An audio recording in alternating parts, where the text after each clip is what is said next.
आय भवनाशाय श्रीशाय गुणराशये हृद्याय शुद्धविद्याय मध्वाय च नमो नमः। नारायणाय परिपूर्णगुणार्णवाय विश्वोदयस्थितिलयो नेतिप्रदाय ज्ञानप्रदाय विबुधा सुरसौख्यदुःखसत्कारणाय वितताय ನಮೋ ನಮಸ್ತೆ. ನಾವು ಇಲ್ಲಿ ತನಕ ಒಟ್ಟು 2ನೇ ಅಧ್ಯಾಯದ 6 ಶ್ಲೋಕಗಳ ಅರ್ಥ ಚಿಂತನೆಯನ್ನು ಮಾಡಿದ್ದೇವೆ. ಇಂದಿನಿಂದ 7ನೇ ಶ್ಲೋಕದಿಂದ ಪ್ರಾರಂಭ ಆಗುತ್ತೆ. ನಿನ್ನೆ ಪಾಠದಲ್ಲಿ ನಾವು ಕೇಳಿದಂತೆ ಕ್ವಚಿತ್ ಗ್ರಂಥಾನ್ ಪ್ರಕ್ಷಿಪಂತಿ ಕ್ವಚಿತ್ ಅಂತರಿತಾನಪಿ ಅಂತ ಅನೇಕ ರೀತಿಯಾದಂತಹ ಪಾಠದ ವ್ಯತ್ಯಾಸ, ಶ್ಲೋಕದ ವ್ಯತ್ಯಾಸ, ಗ್ರಂಥಗಳ ವ್ಯತ್ಯಾಸ. ಕೆಲವೊಂದು ಗ್ರಂಥಗಳು ನಮಗೆ ಉಪಲಬ್ಧನೇ ಇಲ್ಲ. ಅದಕ್ಕೆ ಕಾರಣ ಏನು? ಕೆಲವೊಬ್ಬರು ಬುದ್ಧಿಪೂರ್ವಕವಾಗಿ ಅಂದ್ರೆ ಬೇಕು ಅಂತಾನೇನೆ ಸರಿಯಾದಂತಹ ತತ್ವಜ್ಞಾನ ಮುಂದಿನ ಜನಾಂಗಕ್ಕೆ ಸಿಗದಿರಲಿ ಎಂಬಂತಹ ದುರುದ್ದೇಶದಿಂದಾಗಿ ಅದನ್ನು ಮಾಡಿರ್ತಾರೆ. ಕೆಲವೊಂದು ಸಲ ಕೈತಪ್ಪಿನಿಂದಾಗಿ ಕೆಲವು ಅಕ್ಷರಗಳು ಪದಗಳು ವ್ಯತ್ಯಾಸ ಆಗಿರ್ತವೆ. ಹೀಗೆ ಅನೇಕ ರೀತಿಯಾದಂತಹ ಕಾರಣಗಳಿಂದಾಗಿ ಶಾಸ್ತ್ರದಲ್ಲಿ ತುಂಬಾ ವ್ಯತ್ಯಾಸ ಆಗಿಬಿಟ್ಟಿದೆ ಅಂತ ತಿಳಿಸ್ತಾರೆ. ಇಷ್ಟು ಹೇಳಿ ನಾನು ಇದನ್ನು ನಿರ್ಣಯ ಮಾಡ್ತಾ ಇದ್ದೇನೆ, ಯಾವುದು ಸರಿ ಯಾವುದು ತಪ್ಪು ಅಂತ. ಹಾಗೆ ನಿಮ್ಗೆ ಹೇಗೆ ಗೊತ್ತಾಯ್ತು? ಯಾಕಂದ್ರೆ ಅಧ್ಯಯನ ಮಾಡ್ಲಿಕ್ಕೆ ಪುಸ್ತಕಗಳು ಬೇಕು. ಪುಸ್ತಕಗಳು ಸ್ಪಷ್ಟವಾಗಿ ಇಲ್ಲ, ಅದ್ರಲ್ಲಿ ವ್ಯತ್ಯಾಸ ಇದೆ ಅಂತ ನೀವೇ ಹೇಳ್ತಾ ಇದ್ದೀರಿ, ಅಂದ್ರೆ ಮಧ್ವಾಚಾರ್ಯ ಹೇಳ್ತಾ ಇದ್ದೀರಿ. ನೀವ್ ಹೇಗ್ ನಿರ್ಣಯ ಮಾಡ್ತೀರಾ ಅಂತ ಪ್ರಶ್ನೆ ಬಂದ್ರೆ, ವಿಜಾನನ್ ತತ್ಪ್ರಸಾದತಃ ಅಂತ ಪರಮಾತ್ಮನ ಅನುಗ್ರಹದಿಂದಾಗಿ ನಾನು ಯಾವುದು ಸರಿಯಾದಂತಹ ಪಾಠ ಅಂತ ತಿಳಿದಿದ್ದೇನೆ. ಅಷ್ಟು ಮಾತ್ರ ಅಲ್ಲ, ಬೇರೆ ಶಾಸ್ತ್ರಗಳನ್ನು ಪಂಚರಾತ್ರ ಮೂಲ ರಾಮಾಯಣವನ್ನು ನಾನು ತಿಳಿದಿದ್ದೇನೆ. ವೇದಗಳನ್ನು ನಾನು ಪರಮಾತ್ಮನ ಅನುಗ್ರಹದಿಂದಾಗಿ ತಿಳಿದಿದ್ದೇನೆ.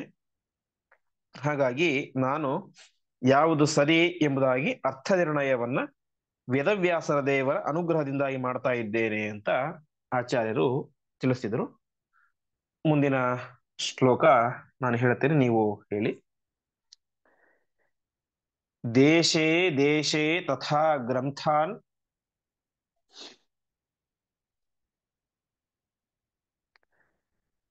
ದೃಷ್ಟ್ವಾ ಚೈವ ಪೃಥಗ್ವೇದಾನ್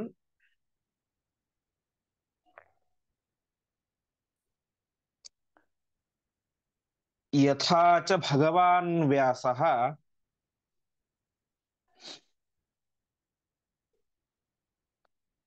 ಸಾಕ್ಷಾನ್ ನಾರಾಯಣ ಪ್ರಭು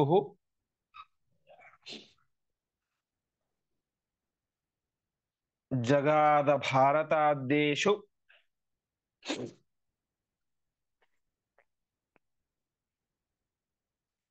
ತಥಾ ವಕ್ಷೇ ತದೀಕ್ಷಯ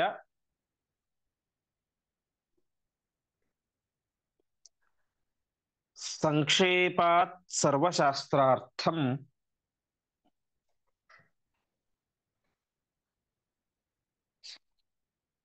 ಭಾರತಾರ್ಥಾನುಸಾರತಃ.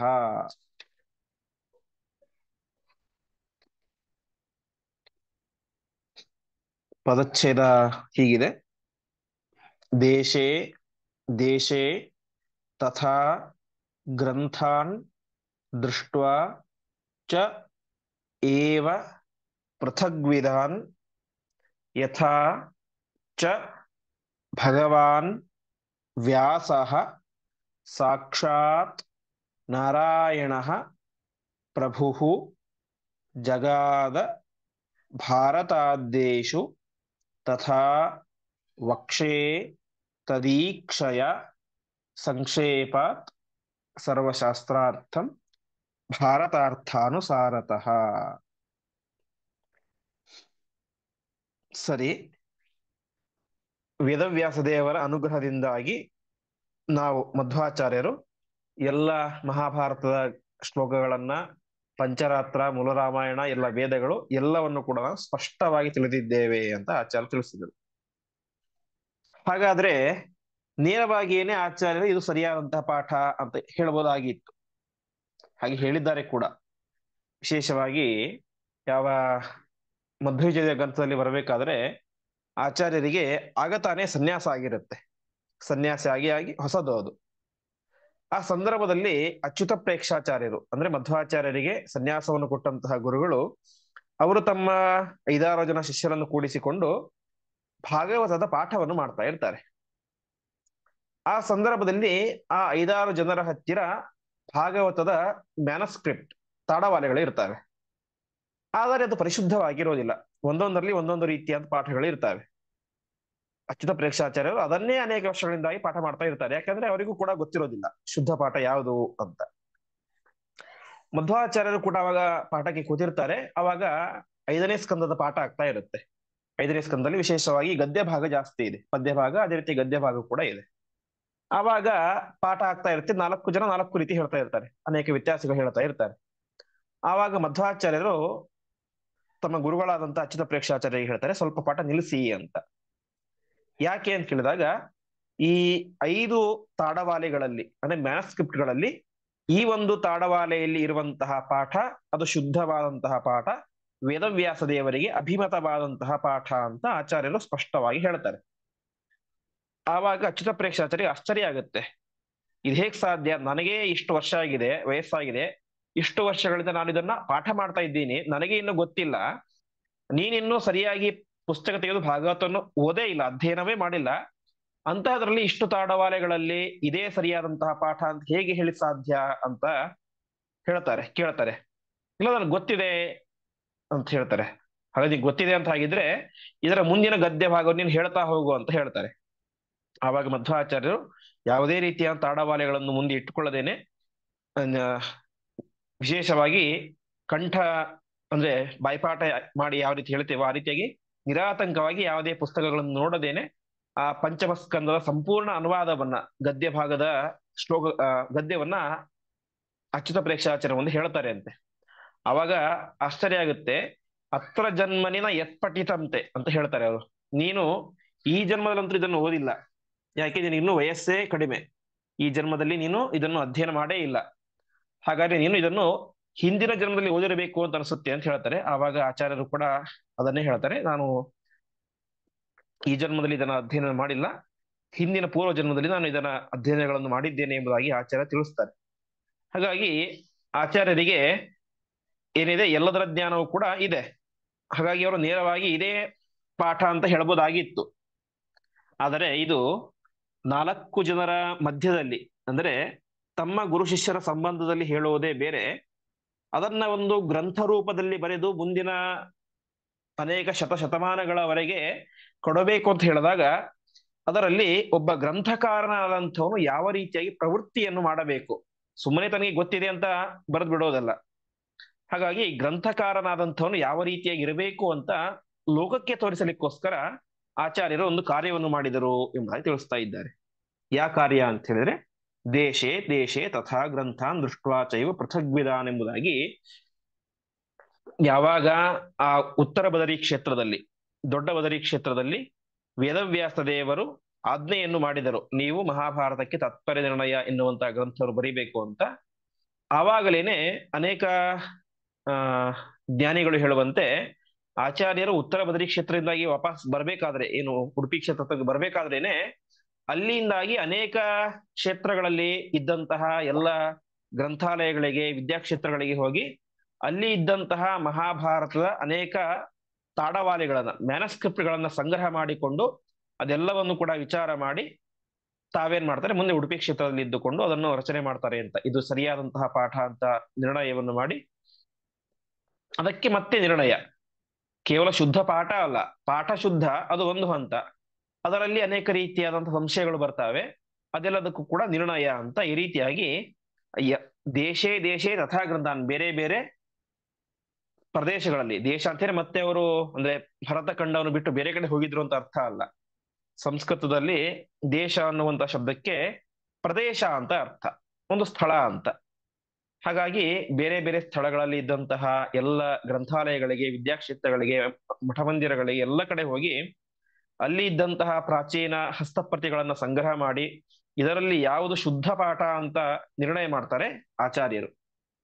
ದೃಷ್ಟ್ವಾ ಚೈವ ಪೃಥಗ್ವಿದಾನ್, ಪೃಥಕ್ ಅಂತೇಳಿ ಬೇರೆ ಬೇರೆ ರೀತಿಯಾದಂತಹ ಹಸ್ತಪ್ರತಿಗಳನ್ನ ತಾವು ಸಂಗ್ರಹ ಮಾಡಿಕೊಂಡು, ಯಥಾಚ ಭಗವಾನ್ ವ್ಯಾಸ ಸಾಕ್ಷಾತ್ ನಾರಾಯಣ ಪ್ರಭು, ಪರಮಾತ್ಮನ ಅವತಾರರಾದಂತಹ ವೇದವ್ಯಾಸ ದೇವರು ಯಾವುದನ್ನು ಮಹಾಭಾರತ ಅಂತ ಸ್ಪಷ್ಟವಾಗಿ ಬರೆದಿದ್ದಾರೋ ಅದನ್ನು ನಾನೇನ್ ಮಾಡ್ತಾ ಇದ್ದೇನೆ, ಜಗಾತ ಭಾರತಾದೇಶು ತಥಾ ವಕ್ಷೆ ತದೀಕ್ಷಯ ಅಂತ ಅದನ್ನು ನಿಶ್ಚಯ ಮಾಡಿ, ಇದೇ ವೇದವ್ಯಾಸ ದೇವರು ಹೇಳಿದಂತಹ ಪಾಠ ಅಂತ ನಿಶ್ಚಯ ಮಾಡಿ ನಾವು ಅದನ್ನು ಹೇಳ್ತಾ ಇದ್ದೇವೆ.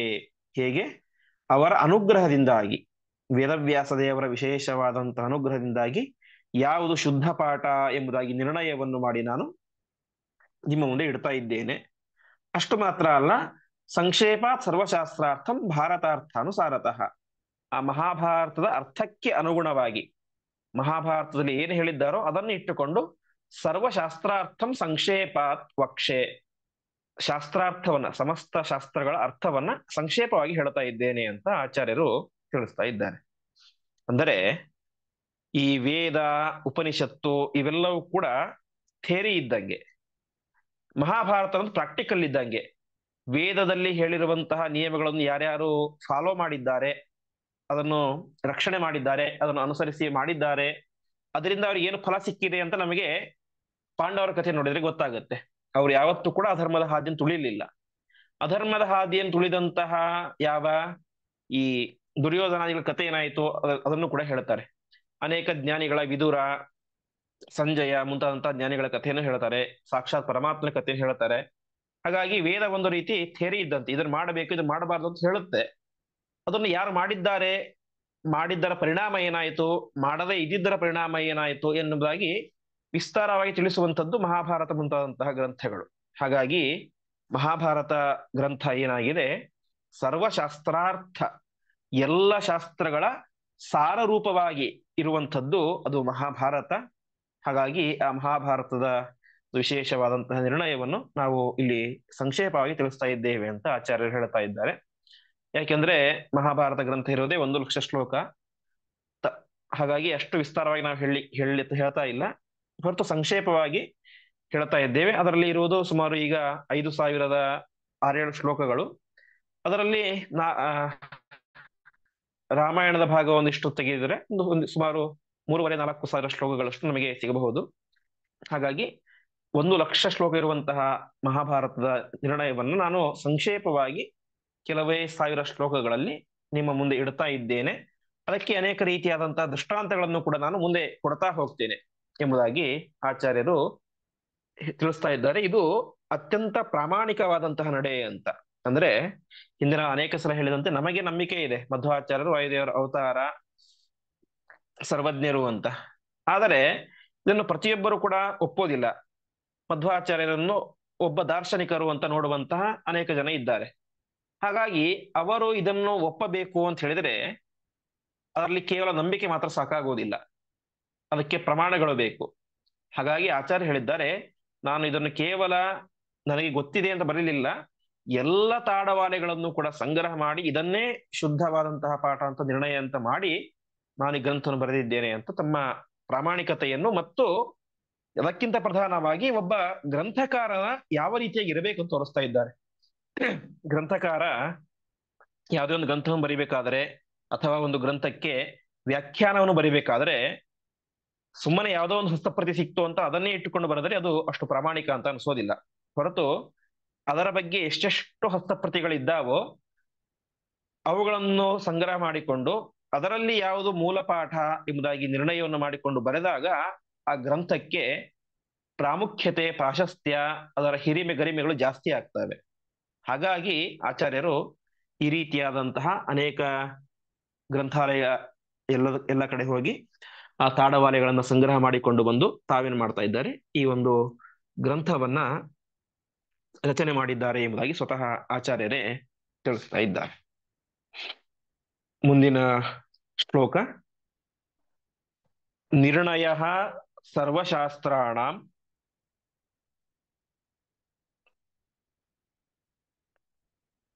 ಭಾರತಂ ಪರಿಕೀರ್ತಿತಂ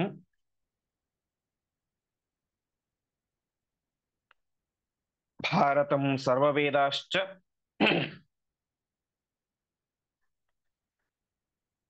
ತುಲಾಮಾರೋಪಿತಃ ಪುರ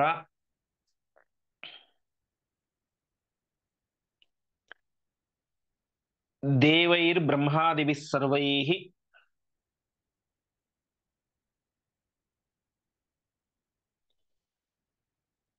ಋಷಿಭಿಶ್ಚ ಸಮನ್ವಿತೈಃ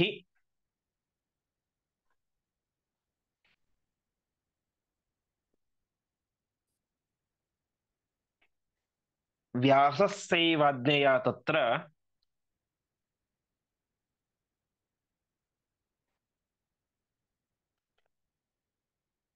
ತ್ವತ್ಯರಿಚ್ಯತ ಭಾರತಂ.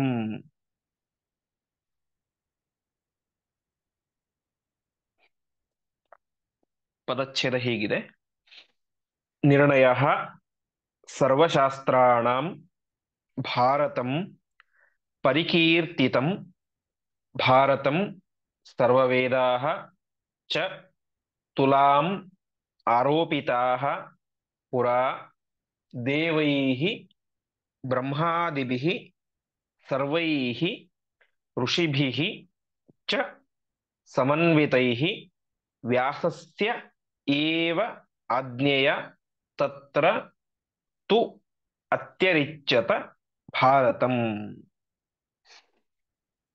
ಇನ್ನೊಂದು ರೀತಿಯಲ್ಲಿ ಎಲ್ಲ ಶಾಸ್ತ್ರಗಳ ಅರ್ಥವನ್ನು ನಿರ್ಣಯವನ್ನು ಮಾಡುವಂಥದ್ದು ಮಹಾಭಾರತ ಅಂತ ತಿಳಿಸ್ತಾ ಇದ್ದಾರೆ. ನಿರ್ಣಯ ಸರ್ವಶಾಸ್ತ್ರಾಣಂ ಭಾರತಂ ಪರಿಕೀರ್ತಿತಂ. ಎಲ್ಲ ಶಾಸ್ತ್ರ ಗ್ರಂಥಗಳ ನಿರ್ಣಯ, ಹಿಂದೆ ಹೇಳಿದಂತೆ ವೇದ ಉಪನಿಷತ್ತೆಲ್ಲವೂ ಕೂಡ ಒಂದು ರೀತಿ ಥಿಯರಿ ಇದ್ದಂತೆ, ಅದನ್ನು ಜೀವನದಲ್ಲಿ ತೋರಿಸೋದು. ಅನೇಕ ರೀತಿಯಾದಂತಹ ಜೀವರ ಸಂಘರ್ಷ, ಆ ದುರ್ಯೋಧನ ಇತ್ಯಾದಿಗಳ ಸಂಘರ್ಷ, ದ್ರೋಣಾಚಾರ್ಯರು ಮತ್ತು ಭೀಷ್ಮಾಚಾರ್ಯರು ಎಲ್ಲ ಅಧರ್ಮ ಅಂತ ಗೊತ್ತಿದ್ದರೂ ಕೂಡ ಬಾಯಿ ಮುಚ್ಚಿಕೊಂಡು ಸುಮ್ಮನೆ ಕುಳಿತದ್ದು, ಹೀಗೆ ಅನೇಕ ರೀತಿಯಾದಂತಹ ಜೀವರ ವ್ಯಕ್ತಿತ್ವವನ್ನು ತೋರಿಸಿಕೊಡ್ತಾರೆ. ವಿದುರ ಮುಂತಾದಂಥವರು ಕೆಳಜಾತಿಯಲ್ಲಿ ಹುಟ್ಟಿದ್ದರೂ ಕೂಡ ಪರಮಾತ್ಮ ಏನ್ ಮಾಡಿದ, ಅವರ ಮನೆಗೆ ಹೋಗಿ ಹಾಲನ್ನು ಕುಡಿದ. ದುರ್ಯೋಧನ ಪಂಚಭಕ್ಷ ಪರಮಾನ್ನವನ್ನು ಎಲ್ಲವನ್ನು ಕೂಡ ರೆಡಿ ಮಾಡಿ ಹೇಗಾದರೂ ಮಾಡಿ ಕೃಷ್ಣನನ್ನ ನಮ್ಮ ಕಡೆ ಎಳ್ಕೊಳ್ಬೇಕು ಅಂತ ತೀರ್ಮಾನ ಮಾಡಿದ್ದ. ಆದ್ರೆ ಪರಮಾತ್ಮ ಅಲ್ಲಿಗೆ ಹೋಗ್ಲಿಲ್ಲ. ಹೋದ, ಅಲ್ಲಿ ಏನೋ ಸ್ವೀಕಾರ ಮಾಡ್ಲಿಲ್ಲ. ಹೋಗಿದ್ದು ಊಟ ಮಾಡಿದ್ದೆಲ್ಲಿ? ವಿದುರ ಮನೆಗೆ. ಕುಡಿದದ್ದೇನು ಕೇವಲ ಹಾಲು ಮಾತ್ರ, ಬೇರೆ ಏನನ್ನೂ ಇರ್ಲಿಲ್ಲ. ಹಾಗಾದ್ರೆ ಅಲ್ಲಿ ಕೃಷ್ಣ ಗಮನಿಸಿದ್ದೇನು? ಭಕ್ತಿಯನ್ನ. ಇದನ್ನು ವೇದದಲ್ಲಿ ಹೇಳುತ್ತೆ, ಭಕ್ತಿಯಿಂದ ಪರಮಾತ್ಮ ತೃಪ್ತನಾಗ್ತಾನೆ ಅಂತ. ಇದಕ್ಕೆ ದೃಷ್ಟಾಂತ ಈ ವಿದುರನ ಚರಿತ್ರೆ. ಹೀಗೆ ವೇದದಲ್ಲಿ ಬೇರೆ ಬೇರೆ ಸ್ಥಳಗಳಲ್ಲಿ ಬರುವಂತಹ ಎಲ್ಲ ವಿಧವಾದಂತಹ ಒಂದು ವಾಕ್ಯಗಳಿಗೆ ನಿರ್ಣಯವನ್ನು ಕೊಡುವಂಥದ್ದು, ದೃಷ್ಟಾಂತವನ್ನು ಕೊಡುವಂಥದ್ದು ನಮಗೆ ಮಹಾಭಾರತ. 1,00,000ತ್ಮಕವಾದಂತಹ ಶ್ಲೋಕಗಳಲ್ಲಿ ಸುಮಾರು 300ಕ್ಕೂ ಹೆಚ್ಚು ಚಿಕ್ಕ ಚಿಕ್ಕ ಕಥೆಗಳು.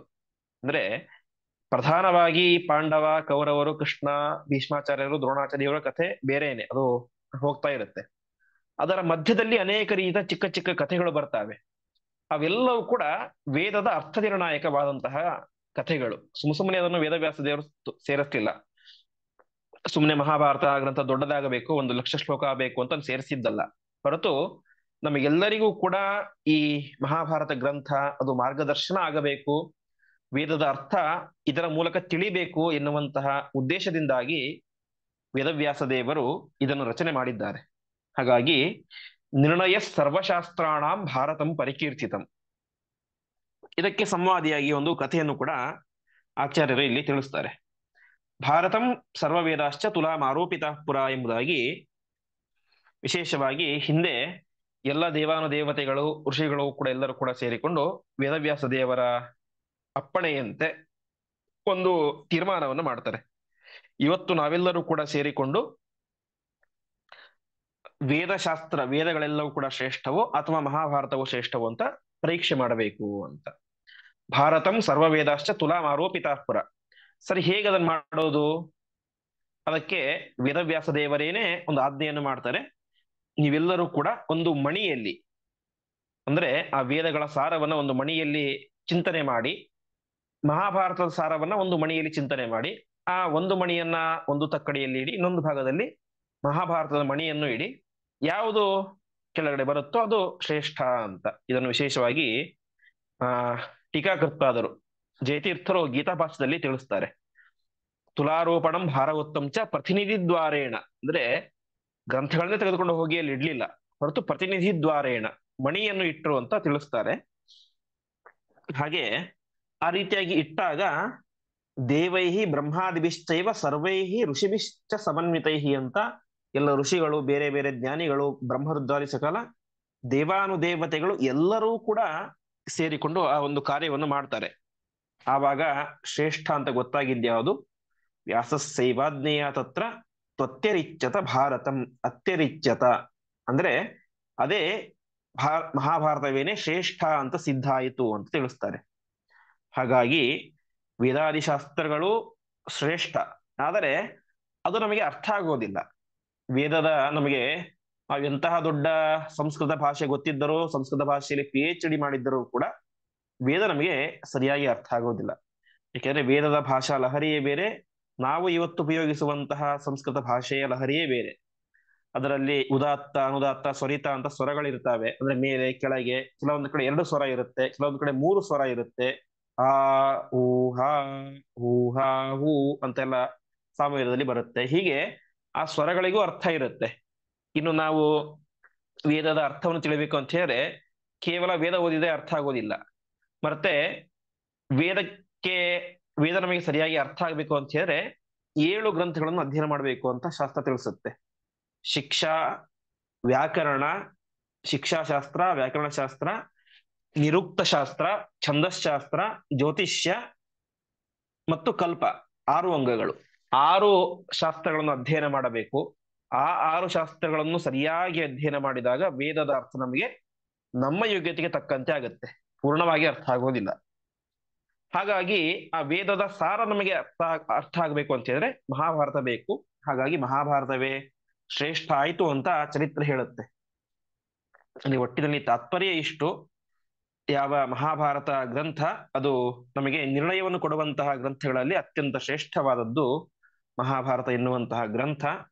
ಹಾಗಾಗಿ ಅಂತಹ ಮಹಾಭಾರತವನ್ನು ಎಲ್ಲರೂ ಅಧ್ಯಯನ ಮಾಡಲೇಬೇಕು. ಆದರೆ ಎಲ್ಲರೂ ಅಧ್ಯಯನ ಮಾಡಿ ಅರ್ಥ ಮಾಡ್ಕೊಳ್ಬೇಕು ಅಂತ ಹೇಳಿ ಸರಿಯಾದಂತಹ ಪಾಠ, ಶುದ್ಧವಾದಂತಹ ಪಾಠ ಅನ್ನೋದಿಲ್ಲ. ಆ ಶುದ್ಧ ಪಾಠವನ್ನು ನಾನು ನಿಮ್ಮ ಮುಂದೆ ತಂದು ಇಡ್ತಾ ಇದ್ದೇನೆ ಎಂಬುದಾಗಿ ಆಚಾರ್ಯರು ತಿಳಿಸ್ತಾ ಇದ್ದಾರೆ.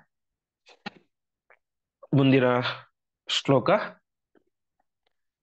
ಮಹತ್ವಾತ್ ಭಾರವತ್ವಾಚ್ಚ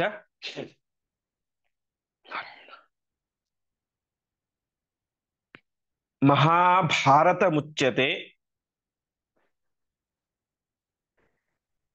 ನಿರುಕ್ತಮಸ್ಯ ಯೋ ವೇದ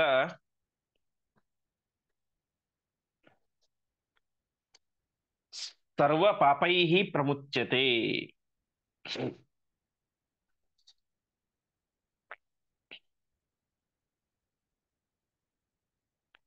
ಪದಚ್ಛೇದ ಹೀಗಿದೆ: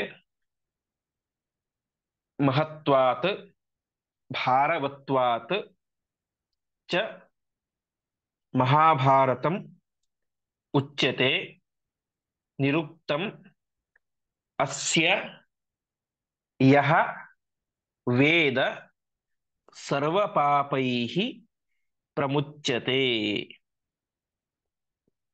ಇದಕ್ಕೆ ಇನ್ನೊಂದು ರೀತಿಯಾದಂತಹ ಒಂದು ವಿಚಾರವನ್ನು ಕೂಡ ತಿಳಿಸ್ತಾ ಇದ್ದಾರೆ. ಈ ಮಹತ್ವಾತ್ ಭಾರವತ್ವಾತ್ ಅನ್ನುವಂತಹ ಶ್ಲೋಕ ಇದು ವಿಶೇಷವಾಗಿ ನಮಗೆ ಮಹಾಭಾರತದಲ್ಲಿ 2 ಕಡೆ ಸಿಗುತ್ತೆ. ಒಂದು ಆದಿಪರ್ವ, ಮಹಾಭಾರತದ ಆದಿಪರ್ವದಲ್ಲಿ ಅಲ್ಲಿ ಕೂಡ ನಮಗೆ ಈ ಶ್ಲೋಕ ಎಂಬುದು ಸಿಗುತ್ತೆ, ಮಹತ್ವ ಭಾರತ್ವಾತ್ ಎನ್ನುವಂತಹ ಶ್ಲೋಕ.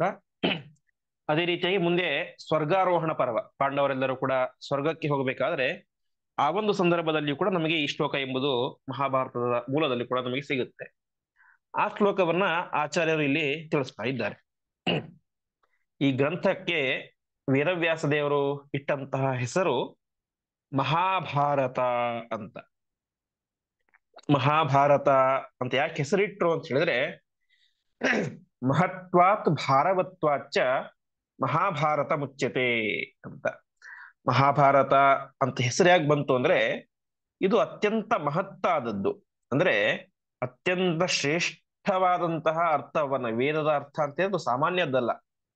ಆ ವೇದದ ಅತ್ಯಂತ ಶ್ರೇಷ್ಠವಾದಂತಹ ಅರ್ಥವನ್ನ, ಪರಮಾತ್ಮ ಶ್ರೀಕೃಷ್ಣನ ಚರಿತ್ರೆಯನ್ನ, ಸಾಕ್ಷಾತ್ ದೇವಾಂಶ ಸಂಭೂತರಾದಂತಹ ಪಾಂಡವರ ಚರಿತ್ರೆಯನ್ನ, ಭೀಷ್ಮರ ಚರಿತ್ರೆಯನ್ನ ಹೇಳುವುದರಿಂದಾಗಿ ಇದು ಅತ್ಯಂತ ಶ್ರೇಷ್ಠವಾದಂತಹ ಅರ್ಥವನ್ನ ನಮಗೆಲ್ಲರಿಗೂ ಕೂಡ ತಿಳಿಸ್ತಾ ಇದೆ. ಇದು ಒಂದು. ಅದೇ ರೀತಿಯಾಗಿ ಭಾರವತ್ವಾಚ್, ಅತ್ಯಂತ ದೊಡ್ಡ ಗ್ರಂಥ, 1,00,000 ಶ್ಲೋಕ ಇರುವಂತಹ ದೊಡ್ಡ ಗ್ರಂಥ. ಹಾಗಾಗಿ ಇದಕ್ಕೆ ಮಹಾಭಾರತ ಮುಚ್ಯತೆ, ಮಹತ್ವ, ಅತ್ಯಂತ ಶ್ರೇಷ್ಠ ಗ್ರಂಥ ಮತ್ತು ಭಾರ ಇರುವಂತಹ ದೊಡ್ಡ ಗ್ರಂಥ. ಹಾಗಾಗಿ ಇದಕ್ಕೆ ಮಹಾಭಾರತ ಎಂಬುದಾಗಿ ಹೆಸರು ಬಂತು ಅಂತ ತಿಳಿಸ್ತಾರೆ. ಇಷ್ಟಾದ ಮೇಲೆ ಮುಂದೆ ಹೇಳ್ತಾರೆ, ನಿರುಕ್ತಮಸ್ಯ ಯೋ ವೇದ ಸರ್ವ ಪಾಪೈಹಿ ಪ್ರಮುಚ್ಯತೆ ಅಂತ. ಅಂದರೆ ಈ ಮಹಾಭಾರತ ಗ್ರಂಥದ ನಿರುಕ್ತವನ್ನ ತಿಳಿದರೆ ಸಾಕು, ಹೆಸರಿನ ನಿರುಕ್ತವನ್ನು ತಿಳಿದರೆ ಸಾಕು, ಎಲ್ಲ ಪಾಪಗಳು ಕೂಡ ಪರಿಹಾರ ಆಗುತ್ತೆ ಅಂತ ತಿಳಿಸ್ತಾರೆ. ನಿರುಕ್ತ ಅಂತ ಹೇಳಿದ್ರೆ ಹಿಂದೆ ನಾನು ಹೇಳಿದೆ, ವೇದದ ಒಂದು ಅಂಗ ಅದು ನಿರುಕ್ತ ಶಾಸ್ತ್ರ ಅಂತ. ಅಂದ್ರೆ ಯಾವ್ಯಾವ ಪದಗಳಿಗೆ ಏನೇನು ಅರ್ಥ ಅಂತ ತಿಳಿಸುವಂತಹ ಗ್ರಂಥ ನಿರುಕ್ತ ಶಾಸ್ತ್ರ ಅಂತ. ಆ ನಿರುಕ್ತ ಶಾಸ್ತ್ರ ಅಂದ್ರೆ ಮಹಾಭಾರತದ ನಿರುಕ್ತವನ್ನು ತಿಳಿದರೆ ಸಾಕು ನಮ್ಮ ಉದ್ಧಾರ ಆಗುತ್ತೆ ಅಂತ. ನಿರುಕ್ತ ಅಂದ್ರೆ ಮಹಾಭಾರತದ ಅರ್ಥವನ್ನು, ಮಹಾಭಾರತ ಗ್ರಂಥದ ಅರ್ಥವನ್ನು ತಿಳಿದರೆ ಸಾಕು ನಮ್ಮ ಎಲ್ಲ ಪಾಪಗಳು ಕೂಡ ಪರಿಹಾರ ಆಗುತ್ತೆ ಅಂತ. ಅಂದ್ರೆ ಅರ್ಥ ಇಷ್ಟು, ಸುಮ್ಮನೆ ಮಹಾಭಾರತದ ಅರ್ಥ ಏನು, ಅರ್ಥ ಜಾಸ್ತಿ ಇದೆ, ಗ್ರಂಥ ದೊಡ್ಡದಾಗಿದೆ, ಹಾಗಾಗಿ ಇದಕ್ಕೆ ಮಹಾಭಾರತ ಅಂತ ತಿಳಿದ ತಕ್ಷಣ ನಮಗೆ ಪಾಪ ಪರಿಹಾರ ಆಗುತ್ತೆ ಅಂತ ಅರ್ಥ ಅಲ್ಲ. ವಿಶೇಷವಾಗಿ ಆ ನರಹರಿ ತೀರ್ಥರು, ಯಾವ ಮಧ್ವಾಚಾರ್ಯರ ಸಾಕ್ಷಾತ್ ಶಿಷ್ಯರಾದಂತಹ ನರಹರಿ ತೀರ್ಥರು, ಅವರು ಈ ಶ್ಲೋಕಕ್ಕೆ ವ್ಯಾಖ್ಯಾನ ಮಾಡ್ಬೇಕಾದ್ರೆ ತಿಳಿಸ್ತಾರೆ. ಅವರು ಹೇಳುವಂತೆ ನಿರುಕ್ತಮಸ್ಯ ವೇದ ಅಂತ ಹೇಳಿ ಕೇವಲ ಇದರ ಅರ್ಥ ತಿಳಿದುಕೊಂಡ್ರೆ ಪಾಪ ಪರಿಹಾರ ಆಗುತ್ತೆ ಅಂತ ಅರ್ಥ ಅಲ್ಲ. ಮಹಾಭಾರತದ ಶಬ್ದದ ಅರ್ಥ ತಿಳಿದುಕೊಂಡ್ಬಿಟ್ರೆ ಸಾಕು ಪಾಪ ಪರಿಹಾರ ಅಂತ ಅರ್ಥ ಅಲ್ಲ. ಅದರ ಅರ್ಥ ನಮಗೆ ನಿಜವಾಗಿಯೂ ಮನವರಿಕೆ ಆಗಬೇಕು. ಮಹತ್ವಾತ್ ಭಾರವತ್ವಾತ್ ಅಂತ ಯಾಕೆ ಹೇಳಿದರು, ಅದು ನಮಗೆ ಸುಮ್ಮನೆ ಮಹಾಭಾರತ ದೊಡ್ಡದಾಗಿದೆ ಕೇಳಿದ ತಕ್ಷಣ ನಮಗೆ ಮಹಾಭಾರತದ ಮಹಿಮೆ ಗೊತ್ತಾಗೋದಿಲ್ಲ. ಅದರ ಒಳಗಡೆ ಇಳಿದು ವೇದವ್ಯಾಸ ದೇವರು ಹೇಳಿರುವಂತಹ ಪ್ರತಿಯೊಂದು ಶ್ಲೋಕಗಳನ್ನು ಕೂಡ ಚೆನ್ನಾಗಿ ತಿಳಿದಾಗ ಯಾಕೆ ಇದು ಮಹತ್ವ, ಯಾಕೆ ಇದು ಭಾರ ಅಂತ ಗೊತ್ತಾಗುತ್ತೆ. ಆವಾಗ ಮಹಾಭಾರತ ಶಬ್ದಕ್ಕೆ ಅರ್ಥ ಇದು ಅಂತ ನಮಗೆ ಒಂದು ರೀತಿಯಾದಂತಹ ಮಾನಸಿಕ ತೃಪ್ತಿಯಾದಾಗ ಏನಾಗುತ್ತೆ, ಸರ್ವ ಪಾಪೈಹಿ ಪ್ರಮುಚ್ಯತೆ, ನಮ್ಮ ಎಲ್ಲ ವಿಧವಾದಂತಹ ಪಾಪಗಳು ಕೂಡ ಪರಿಹಾರ ಆಗುತ್ತೆ ಎಂಬುದಾಗಿ ತಿಳಿಸ್ತಾರೆ. ಹಾಗಾಗಿ ನಿರುಕ್ತಮಸ್ಯೋ ವೇದ ಅಂತ ಹೇಳಿದ್ರೆ ಅದನ್ನು ಚೆನ್ನಾಗಿ ಅಧ್ಯಯನ ಮಾಡಿ ಅದನ್ನು ನಾವು ಅದರ ಅರ್ಥವನ್ನು ತಿಳಿದುಕೊಂಡಾಗ ನಮ್ಮ ಪಾಪಗಳು ಪರಿಹಾರ ಆಗುತ್ತೆ ಎಂಬುದಾಗಿ ತಿಳಿಸ್ತಾ ಇದ್ದಾರೆ. ಪಾಪ ಪರಿಹಾರಕ್ಕೆ ಕಾರಣ ಅನೇಕ ರೀತಿ ಇದೆ. ಒಂದು ವಿಶೇಷವಾದಂತಹ ಶಾಸ್ತ್ರ ಗ್ರಂಥಗಳನ್ನ ಕೇಳಿದ್ರೆ ಸಾಕು ಪಾಪ ಪರಿಹಾರ ಆಗುತ್ತೆ. ಇನ್ನು ಮಹಾಭಾರತ ಗ್ರಂಥವನ್ನು ಇದು ಬೇರೆ ಶ್ಲೋಕ ಕೇಳಲಿಕ್ಕೆ ಇರೋದಲ್ಲ, ಅದರ ಅರ್ಥವನ್ನು ತಿಳಿದುಕೊಂಡು ನಮ್ಮ ಜೀವನದಲ್ಲಿ ಅಳವಡಿಸಿಕೊಳ್ಳಲಿಕ್ಕಿರುವಂಥದ್ದು. ಹಾಗಾಗಿ ದಿವ್ಯವಾದಂತಹ ಚರಿತ್ರೆಯನ್ನು ಕೇಳಿ ನಮ್ಮ ಜೀವನದಲ್ಲಿ ಅಳವಡಿಸಿಕೊಂಡಾಗ ನಮ್ಮ ಪಾಪಗಳು ಪರಿಹಾರ ಆಗುತ್ತೆ. ಹಾಗಾಗಿ ನಿರುಕ್ತಮಸ್ಯೋ ವೇದ ಸರ್ವ ಪಾಪೈ ಪ್ರಮುಚ್ಯತೆ ಎಂಬುದಾಗಿ ಹೇಳಿದ್ದಾರೆ ಅಂತ ನಾವು ತಿಳಿದುಕೊಳ್ಳಬೇಕು. ಮುಂದಿನ ಶ್ಲೋಕ, ನಿರ್ಣಯ ಸರ್ವಶಾಸ್ತ್ರಾಣಂ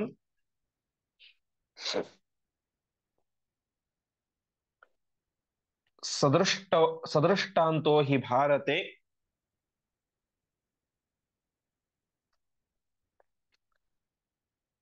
ಕೃತೋ ವಿಷ್ಣುವಶತ್ವಂ ಹಿ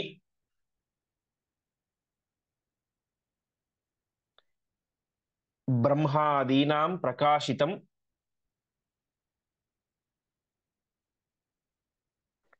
ಯತಃ ಕೃಷ್ಣವಶೇ ಸರ್ವೇ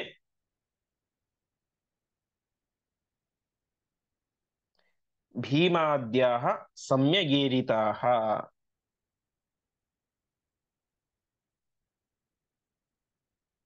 ಇಲ್ಲಿ ಪದಚ್ಛೇದ ಹೀಗಿದೆ, ನಿರ್ಣಯಃ ಸರ್ವಶಾಸ್ತ್ರಾಣಾಂ ಸದೃಷ್ಟಾಂತಃ ಹಿ ಭಾರತೆ ಕೃತಃ ವಿಷ್ಣುವಶತ್ವಂ ಹಿ ಬ್ರಹ್ಮಾದೀನಾಂ ಪ್ರಕಾಶಿತಂ ಯತಃ ಕೃಷ್ಣವಶೇ ಸರ್ವೇ ಭೀಮಾದ್ಯಾಃ ಸಮ್ಯಕ್ ಈರಿತಾಃ. ಮಹಾಭಾರತ ಶ್ರೇಷ್ಠ ಯಾಕೆ ಅಂದ್ರೆ ನಿರ್ಣಯ ಸರ್ವಶಾಸ್ತ್ರಾಣಂ ಸದೃಷ್ಟಾಂತೋ ಹಿ ಭಾರತೆ, ನಾನು ಹಿಂದೆ ಹೇಳಿದಂತೆ ವೇದಗಳಲ್ಲಿ ಹೇಳಿದಂತಹ ಎಲ್ಲ ವಿಚಾರಗಳನ್ನು ಕೂಡ ದೃಷ್ಟಾಂತ ಪೂರ್ವಕವಾಗಿ ಮಹಾಭಾರತದಲ್ಲಿ ಹೇಳಿದ್ದಾರೆ. ಅಷ್ಟು ಮಾತ್ರ ಅಲ್ಲ, ಕೃತೋ ವಿಷ್ಣುವಶತ್ವಂ ಹಿ ಬ್ರಹ್ಮಾದಿನ ಪ್ರಕಾಶಿತಂ, ಬ್ರಹ್ಮರುದ್ರಾದಿ ಸಕಲ ದೇವಾನುದೇವತೆಗಳು ಕೂಡ ಯಾರ ಅಧೀನ, ಪರಮಾತ್ಮನ ಅಧೀನ, ವಿಷ್ಣು ವಶತ್ವಂ ಅಂತ ಹೇಳಿದ್ದಾರೆ. ಅದು ಕೇವಲ ಮೂಲ ರೂಪದಲ್ಲಿ ಮಾತ್ರ ಅಲ್ಲ, ಅವತಾರದಲ್ಲಿಯೂ ಕೂಡ ಅದೇ ರೀತಿಯಾಗಿರ್ತಾರೆ ಅಂತೆ. ಅಂದ್ರೆ ವಾಯುದೇವರು ಭೀಮಸೇನರಾಗಿ ಅವತಾರ ಮಾಡಿದ್ದರು. ಆ ಸಂದರ್ಭದಲ್ಲಿಯೂ ಕೂಡ ಭೀಮಾದ್ಯಾಹ ಕೃಷ್ಣವಶೇ ಸರ್ವೇ, ಅವ್ರು ಭೀಮಸೇನ ದೇವರು ಕೃಷ್ಣನ ಅಧೀನದಲ್ಲಿ ಇದ್ದರು. ಕೃಷ್ಣ ಯಾವ ರೀತಿ ಹೇಳ್ತಾನೋ ಅದಕ್ಕೆ ತುಟಿ ಪಿಟಕ್ಕನ್ನದಂತೆ ಅವರು ನಡೆಸ್ತಾ ಇದ್ರು. ಈ ರೀತಿಯಾಗಿ ಏನಾಗುತ್ತೆ, ಎಲ್ಲ ದೇವಾನುದೇವತೆಗಳು ಕೂಡ ಪರಮಾತ್ಮನ ಅಧೀನ ಅನ್ನೋದನ್ನ ಇಲ್ಲಿ ದೃಷ್ಟಾಂತ ಪೂರ್ವಕವಾಗಿ ತೋರಿಸಿದ್ದಾರೆ ಅಂತ ಇದು ಒಂದು ಅಂಶ ಮಾತ್ರ. ಅಂದ್ರೆ ವೇದದಲ್ಲಿ ಎಲ್ಲ ದೇವಾನುದೇವತೆಗಳು ಕೂಡ ಪರಮಾತ್ಮನ ಅಧೀನ ಅಂತ ತಿಳಿಸ್ತಾರೆ. ಇದು ಯಾವ ರೀತಿ ಅಂತ ಇಲ್ಲಿ ಮಹಾಭಾರತದಲ್ಲಿ ತಿಳಿಸ್ತಾರೆ. ಹೀಗೆ ವೇದದಲ್ಲಿ ಬರುವಂತಹ ಅನೇಕ ವಿಚಾರಗಳಿಗೆ ದೃಷ್ಟಾಂತವನ್ನು ಕೊಟ್ಟು ಆಚಾರ್ಯರು ಇಲ್ಲಿ ನಮಗೆ ತಿಳಿಸ್ತಾರೆ ಅಂತ ಹೇಳಿದ್ದಾರೆ. ಅದರಲ್ಲಿ ವಿಶೇಷವಾಗಿ ವಾದಿರಾಜ ತೀರ್ಥರು ಈ ಒಂದು ಶ್ಲೋಕಕ್ಕೆ ವ್ಯಾಖ್ಯಾನವನ್ನು ಮಾಡಬೇಕಾದ್ರೆ ತಿಳಿಸ್ತಾರೆ, ಯಸ್ಮಾತ್ ಹರೇಹೇ ಸರ್ವೋತ್ತಮತ್ವೇ ರೂಪವದ್ಭಿಃ ಬ್ರಹ್ಮಾದಿಭಿಃ ಸರ್ವೈಃ ಮುನಿಭಿಃ ಸರ್ವೈಃ ನೃಪೈಶ್ಚ ಆಸೀನ ರಾಜಸೂಯ ಸಭಾಯಾಂ ಅಗ್ರಪೂಜಾ ಗ್ರಹಣ ಆಖ್ಯ ದೃಷ್ಟಾಂತಸ್ಯ ದರ್ಶಿತತ್ವ. ಪರಮಾತ್ಮ ಸರ್ವೋತ್ತಮ ಅಂತ ವೇದಗಳೆಲ್ಲ ಹೇಳ್ತವೆ. ಅದಕ್ಕೆ ದೃಷ್ಟಾಂತವನ್ನು ಮಹಾಭಾರತ ನಾವು ನೋಡಬಹುದು. ವಿಶೇಷವಾಗಿ ರಾಜಸೂಯ ಯಾಗ ಸಂದರ್ಭದಲ್ಲಿ ಯಾರಿಗೆ ಅಗ್ರ ಪೂಜೆಯನ್ನು ಮಾಡಬೇಕು ಅಂತ ಪ್ರಶ್ನೆ ಬಂದಾಗ ಎಲ್ಲರೂ ಕೂಡ ಹೇಳಿದಂತಹ ಒಂದೇ ಮಾತು, ಶ್ರೀಕೃಷ್ಣನಿಗೆ ಅಗ್ರ ಪೂಜೆ ಆಗಬೇಕು ಅಂತ. ಯಾಕೆಂದ್ರೆ ಅವನೇ ಸರ್ವೋತ್ತಮ ಅಂತ. ಹಾಗೆ ಭೀಮಸ್ಯ ದೇವೋತ್ತಮತ್ವೇ ಬಲಾಧಿಕತ್ವ ರೂಪ ದೃಷ್ಟಾಂತಸ್ಯ ದರ್ಶಿತತ್ವ ಅಂತ. ಭೀಮಸೇನ ದೇವರು ಜೀವೋತ್ತಮ ಅಂತ ತಿಳಿಸ್ಲಿಕ್ಕೋಸ್ಕರ ಅವರ ವಿಶೇಷವಾದಂತ ಪರಾಕ್ರಮವನ್ನು ತೋರಿಸಿದ್ದು, ಮತ್ತೆ ಯಾವ ದ್ರೌಪದಿ ದೇವಿಯ ವಿಶೇಷವಾದಂತಹ ಸೌಂದರ್ಯ, ಹೀಗೆ ಅನೇಕ ರೀತಿಯಾದಂತಹ ವಿಚಾರಗಳನ್ನು ದೃಷ್ಟಾಂತ ಕೊಟ್ಟು ಮಹಾಭಾರತ ಗ್ರಂಥದಲ್ಲಿ ತಿಳಿಸಿದ್ದಾರೆ. ಹಾಗಾಗಿ ಮಹಾಭಾರತ ಗ್ರಂಥ ನಿರ್ಣಯ ಸರ್ವಶಾಸ್ತ್ರಾಣಂ, ಎಲ್ಲ ರೀತಿಯಾದಂತಹ ಶಾಸ್ತ್ರ ಗ್ರಂಥಗಳ ನಿರ್ಣಯ ಇದು. ಮಹಾಭಾರತದಲ್ಲಿ ತಿಳಿಸದೇ ಇರುವಂತಹ ಒಂದು ವ್ಯಕ್ತಿತ್ವಗಳೇ ಇಲ್ಲ. ಎಲ್ಲ ಒಬ್ಬ ಮನುಷ್ಯನಾಗಿ ಹುಟ್ಟಿದಂತಹ ವ್ಯಕ್ತಿಗೆ ಯಾವ ಯಾವ ರೀತಿಯಾದಂತಹ ಮುಖವಾಡಗಳು ವ್ಯಕ್ತಿತ್ವಗಳು ಇರಲಿಕ್ಕೆ ಸಾಧ್ಯನೋ ಅದೆಲ್ಲವನ್ನೂ ಕೂಡ ಮಹಾಭಾರತದಲ್ಲಿ ತಿಳಿಸಿದ್ದಾರೆ. ಹಾಗಾಗಿ ಇಂತಹ ಮಹಾಭಾರತ ಗ್ರಂಥವನ್ನ ಎಲ್ಲರೂ ಕೂಡ ಅಧ್ಯಯನ ಮಾಡಲೇಬೇಕು. ಅದಕ್ಕೋಸ್ಕರ ನಾನು ಈ ಒಂದು ಗ್ರಂಥಕ್ಕೆ ನಿರ್ಣಯವನ್ನು ಮಾಡ್ತಾ ಇದ್ದೇನೆ ಎಂಬುದಾಗಿ ಆಚಾರ್ಯರು ತಿಳಿಸಿದ್ದಾರೆ. ಇಲ್ಲಿಗೆ ಇಂದಿನ